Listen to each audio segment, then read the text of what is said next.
বিশ্বকাপ 2026-এর ফাইনালে মুখোমুখি হচ্ছে বর্তমান বিশ্বের 1 নম্বর দল আর্জেন্টিনা এবং 2 নম্বর দল স্পেন। বাংলাদেশ সময় সোমবার ভোর 1টায় যুক্তরাষ্ট্রের নিউ জার্সির মেটলাইফ স্টেডিয়ামে শুরু হবে এই মহারণ, যেখানে নির্ধারিত হবে নতুন বিশ্ব চ্যাম্পিয়ন। একদিকে রয়েছে টানা দ্বিতীয় বিশ্বকাপ জয়ের স্বপ্নবিভোর আর্জেন্টিনা, যারা ইতালি ও ব্রাজিলের পর ইতিহাস গড়তে চায়। অন্যদিকে 2010 সালের পর আবারও বিশ্বকাপ জয়ের লক্ষ্যে মাঠে নামছে স্পেন। এই ম্যাচ শুধু একটি ফাইনাল নয়, এটি দুই ফুটবল দর্শনের লড়াই। স্পেনের নিখুঁত বল দখল ও পজিশনাল ফুটবলের বিপরীতে আর্জেন্টিনার আবেগ, লড়াই এবং দুর্দান্ত কাউন্টার অ্যাটাক। তবে সবচেয়ে বড় আকর্ষণ নিঃসন্দেহে দুই প্রজন্মের দুই সুপারস্টারের মুখোমুখি হওয়া। 39 বছর বয়সী লিওনেল মেসি হয়তো খেলছেন নিজের শেষ বিশ্বকাপ ফাইনাল, আর মাত্র 19 বছর বয়সী লামিন ইয়ামাল খেলতে যাচ্ছেন নিজের প্রথম বিশ্বকাপ ফাইনাল।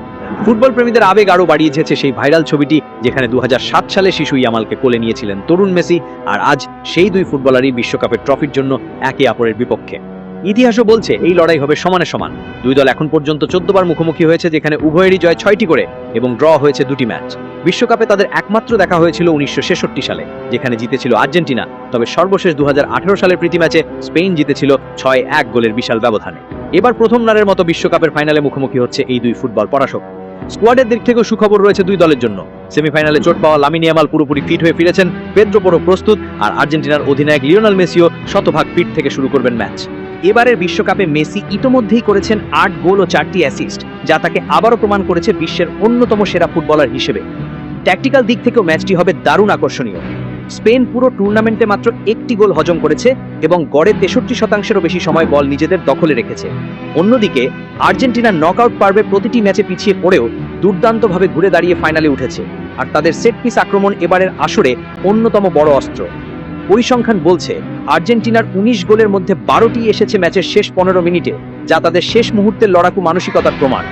অন্যদিকে স্পেন টানা 37 ম্যাচ অপরাজিত থেকে ফাইনালে এসেছে, যা তাদের আত্মবিশ্বাসকে আরও বাড়িয়ে দিয়েছে। মেসির সামনে রয়েছে আরও একটি বিশাল রেকর্ড গড়ার সুযোগ। এই ফাইনাল খেললে তিনি কিংবদন্তি কাপুর 3টি বিশ্বকাপ ফাইনাল খেলার রেকর্ড স্পর্শ করবেন এবং গোল করতে পারলে পেলে, জিদান ও কিলিয়ান এমবাপ্পের বিশেষ তালিকায় নিজের নাম যুক্ত করবেন।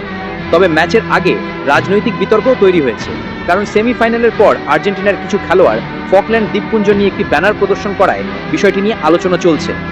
সব মিলিয়ে বিশেষজ্ঞদের মতামত বিভক্ত।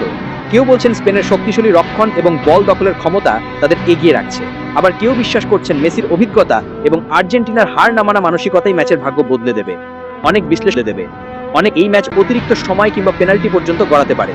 তাহলে আপনাদের মতে কে জিতবে বিশ্বকাপ 2026? মেসি কি শেষবারের মতো ট্রফি উঁচিয়ে ধরবেন, নাকি ইয়ামালের হাত ধরে নতুন যুগের সূচনা করবে স্পেন?